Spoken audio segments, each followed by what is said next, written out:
Hello আমার নবম শ্রেণীর শিক্ষার্থী বন্ধুরা, আজকে আমরা এই ভিডিওতে জানবো যে ফরাসি বিপ্লবের সময় কেন বাস্তিল দুর্গ আক্রমণ করে।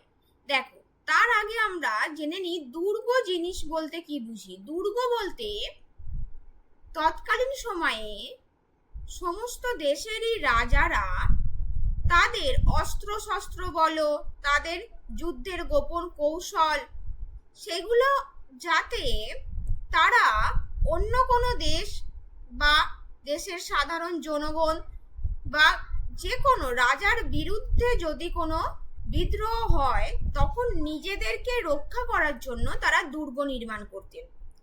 দুর্গ মানে কি, একটা সেই রাজাদের একটা রক্ষাকারী স্থান আমরা বলতে পারি, যেখানে রাজ পরিবারের সদস্যরা সেখানে যাওয়ার গোপন রাস্তা জানতেন। তো সেই রকম বাস্তিল দুর্গ ছিল ফরাসি রাজতন্ত্রের একটা অত্যাচারের প্রতীক। কেন বলা হচ্ছে অত্যাচারের প্রতীক? তৎকালীন ফ্রান্সে যে সাধারণ মানুষেরা যখনই রাজা খবর পেতেন যে তারা রাজতন্ত্রের বিরুদ্ধে যাচ্ছে বা রাজার বিরুদ্ধে হয়তো বিদ্রোহের একটা সূচনা করছে বা করতে চাইছে, তখনই তাদের বন্দি করা হতো। রাজতন্ত্র বিরোধী ব্যক্তিদের বিনা বিচারে তাদের আটকে রাখা হতো এবং তাদের ওপর অন্যায়ভাবে অত্যাচার করা হতো। তাই ফরাসি বিপ্লবের সময় ক্ষুব্ধ জনতা বা সাধারণ মানুষ সেই বাস্তিল দুর্গকে ভেঙে দেয় এবং সেখানে যে সমস্ত সাধারণ মানুষেরা বন্দী ছিলেন তাদের মুক্তি দেন।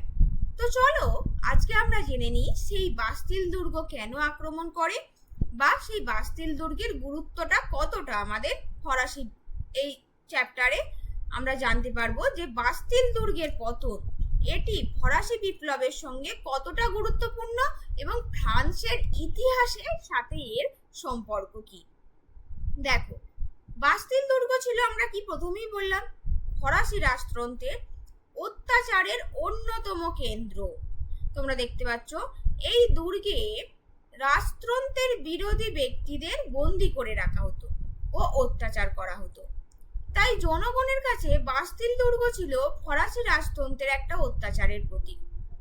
তো 1789 খ্রিস্টাব্দে ফ্রান্সের বিদ্রোহী জনগণ বাস্তিল দুর্গ আক্রমণ করে এবং ধ্বংস করে। এবার দেখো বাস্তিল দুর্গের পতনের কারণ আমরা দেখি। দেখো, প্রথম খাদ্যদ্রব্যের মূল্য হ্রাস ও মজুরি বৃদ্ধির দাবিতে। কারণ আমরা কি দেখেছিলাম, মাত্রাতিরিক্ত ভাবে নিত্য প্রয়োজনীয় জিনিসের মূল্য বৃদ্ধি করা হয়েছিল, যে মূল্য বৃদ্ধি করেছিল ফ্রান্সের রাজারা, যাতে বেশি পরিমাণ অর্থ রাজকোষে জমা পড়ে। তাই সেই খাদ্যদ্রব্যের মূল্য হ্রাস এবং মজুরি বৃদ্ধির দাবিতে সোচ্চার হয়ে ওঠা জনতাকে ছত্রভঙ্গ করার জন্য নগর কর্তৃপক্ষ তাদের ওপর আক্রমণ চালায়, অর্থাৎ সেখানকার রাজারা সেই সাধারণ মানুষদের ওপর আক্রমণ চালায়। এবং সেই সঙ্গে সম্রাট ষোড়শ লুইয়ের জনপ্রিয় অর্থমন্ত্রী নেকারকে পদচ্যুত করার সংবাদে জনতা ক্ষিপ্ত হয়ে ওঠে। কারণ অর্থমন্ত্রী তো নিয়ন্ত্রণ করতেন সেখানকার সমগ্র সামগ্রিক নিত্য প্রয়োজনীয় জিনিসের কিরকম দাম থাকবে। যেহেতু মূল্য বৃদ্ধির তারা বিরুদ্ধে দেশের সাধারণ মানুষেরা রাজার বিরুদ্ধে ক্ষিপ্ত হয়, তাই তারা অর্থমন্ত্রীকেও পদচ্যুত করার জন্য তারা দাবি জানায়। ফলে কি হয়, শহরের বিভিন্ন স্থানে সেনাবাহিনীর সঙ্গে জনতার সংঘর্ষ বাধে এবং উন্মত্ত জনতা অধিক আগ্নেয়াস্ত্র সংগ্রহের জন্য স্বৈরাচারী রাজতন্ত্রের প্রতীক বাস্তিল দুর্গ আক্রমণ করে। এবার দেখো তোমরা এই বাস্তিল দুর্গ আক্রমণ ও ধ্বংস।